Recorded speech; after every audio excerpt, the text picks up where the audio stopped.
Nous participons au festival latin-grec. Nous sommes en France, à Toulouse, au lycée Pierre de Fermat. Nous allons vous lire un extrait de Médée, l'acte 2, scène 2, en français. Quoi? Médée, cette fille coupable du roi de Colchos, ne songe pas encore à sortir de mes états? Elle nous dit quelques nouveaux crimes. On connaît son âme, on connaît ses coups. Qui peut-elle épargner et qui trouvera le repos auprès d'elle? Je voulais d'abord employer le fer pour purger mon royaume de ce fléau, mais j'ai cédé aux prières de mon gendre et je lui ai laissé la vie. Qu'elle nous délivre de sa fatale présence et qu'elle se retire en paix. Mais elle s'avance fièrement vers moi et ose m'aborder d'un air menaçant. Garde, repoussez-la, je ne veux pas qu'elle s'approche de moi ni qu'elle ne me touche. Dis-tu de se taire et qu'elle apprenne enfin à se plier sous l'autorité royale. Retire-toi vite, malheureuse, et délivre-nous d'un monstre cruel et abominable. Pour quel crime ou pour quelle faute me condamnez-vous à l'exil? Cette honnête femme demande pourquoi on la chasse. Si vous prononcez comme juge, il faut m'entendre. Si c'est comme tyran, vous n'avez qu'à ordonner. Juste ou injuste, il faut obéir au commandement d'un roi. Un pouvoir tyrannique ne peut subsister longtemps. Va porter tes plaintes à Colchos. J'y retourne, que celui qui m'en a fait sortir m'y ramène. J'ai prononcé ton arrêt, il n'est plus temps de réclamer. Celui qui juge sans avoir entendu les deux parties, quand même il rendrait une sentence équitable, commet une injustice. As-tu écouté Pélias avant de le tuer? Mais parle, je veux bien te laisser plaider une aussi belle cause. Je sais par moi-même combien il est difficile d'apaiser le feu de la colère et combien ceux dont l'orgueilleuse main porte le sceptre regardent comme vertu royale de ne jamais revenir sur leurs pas. C'est une vérité que j'ai apprise dans le palais de mon père, car tout accablé que je suis sous le poids des mots, bannie, suppliante, seule, délaissée, en but à tous les coups, j'ai eu cependant pour père un roi puissant. Et ma naissance est glorieuse, puisque j'ai le soleil pour aïeux. Tous les pays que le fassent et ses détours baignent de ses eaux tranquilles, tous ceux que la mer Sissi borne à l'Occident, au lieu où l'eau des fleuves forme des vastes marées qui adoucissent l'amertume des ondes salées, toutes les terres que fatiguent de leur course les guerrières aux boucliers échancrés, qui se condamnent au veuvage sur les bords du Thermodon, toute cette étendue forme le royaume de mon père. J'ai eu mes beaux jours de gloire, de bonheur et de royale puissance. J'ai vu des amants dont les rois recherchent aujourd'hui l'alliance, briguer l'honneur de ma main. Mais la fortune inconstante et légère m'a arraché du trône pour me livrer à l'exil. Fiez-vous donc à la puissance quand il ne faut qu'un moment pour détruire tant de gloire et de bonheur. Le plus grand, le plus beau des privilèges des rois, celui que nul coup du sort ne peut leur ravir, c'est d'assister les malheureux, de donner un surasile aux suppliants.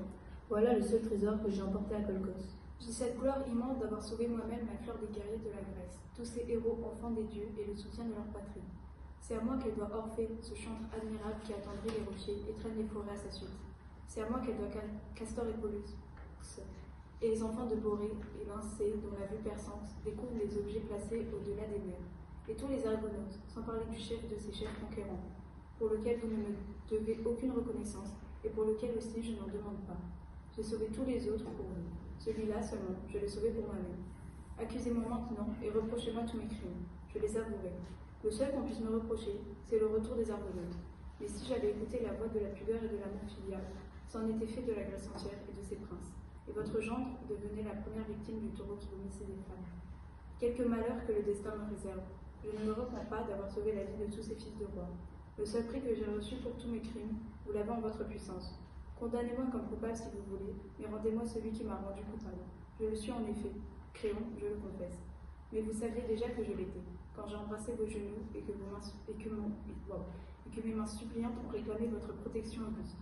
Je ne vous demande qu'un asile dans ce royaume, un misérable coin de terre, une retraite obscure où me cacher. Si vous me bannissez de cette ville, ne me refusez pas au moins un abri éloigné dans l'étendue de vos états. Je ne suis point un roi cruel, ni capable de repousser outrageusement la prière d'un malheureux, et je crois l'avoir assez clairement prouvé, en prenant pour gendre un fugitif en proie à tous les maux, et qui avait tout à craindre de ses ennemis, car Acaste, roi de Thessalie, cherche à vous faire périr en punition de vos crimes. Il poursuit contre vous la vengeance de son père, ce vieillard chargé d'années dont les membres ont été mis en pièces par ses propres filles, égarés dans leur amour filial, et poussés à se forfait par vos cruels artifices. En séparant sa cause de la vôtre, Jason peut se justifier. Le sang de Pélias n'a point souillé ses mains innocentes, il ne s'est point armé du fer. Il s'est gardé pur de ce qui s'est fait en votre présence. Malheureuse ouvrière des crimes les plus odieux, qui avait pour les concevoir la méchanceté d'une femme et l'audace d'un homme pour les exécuter, et qui craignait si peu la honte qui s'attache aux actions infâmes. Partez, délivrez ce pays de votre présence. Emportez avec vous vos funestes poisons, dissipez nos craintes.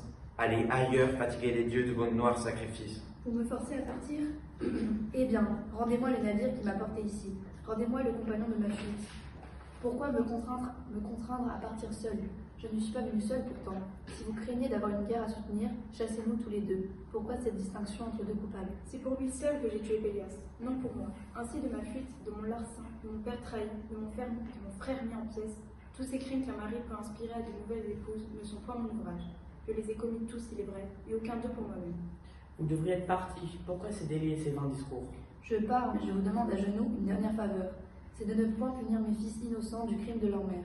Allez, je les traiterai comme mes propres enfants, et leur servirai de père. Par ce royal humain, que vous formez sous de si heureux auspices, par les espérances qu'il vous donne, par le destin des empires dont la fortune inconstante se joue au gré de ses caprices, je vous en conjure, accordez-moi un court délai pour partir le temps de prodiguer à mes enfants les derniers embrassements de mère, peut-être, hélas, prête à mourir. Vous demandez le temps de commettre quelques nouveaux crimes. Quel mal pouvez-vous craindre de moi en si peu de temps? Ce n'est jamais le temps qui manque aux scélérats pour mal faire. Refuserez-vous à une malheureuse quelques moments pour pleurer? Malgré la terreur involontaire qui me porte à vous refuser, je veux bien vous laisser un jour pour préparer votre départ. C'est trop, vous pouvez abréger ce délai. Moi-même, je me sens pressée de partir. Il y va de votre vie, si vous n'avez quitté l'isthme avant que le soleil de demain se lève sur mes états. Mais la cérémonie du mariage m'appelle. Je dois au Dieu pour ce grand jour des vœux et des sacrifices.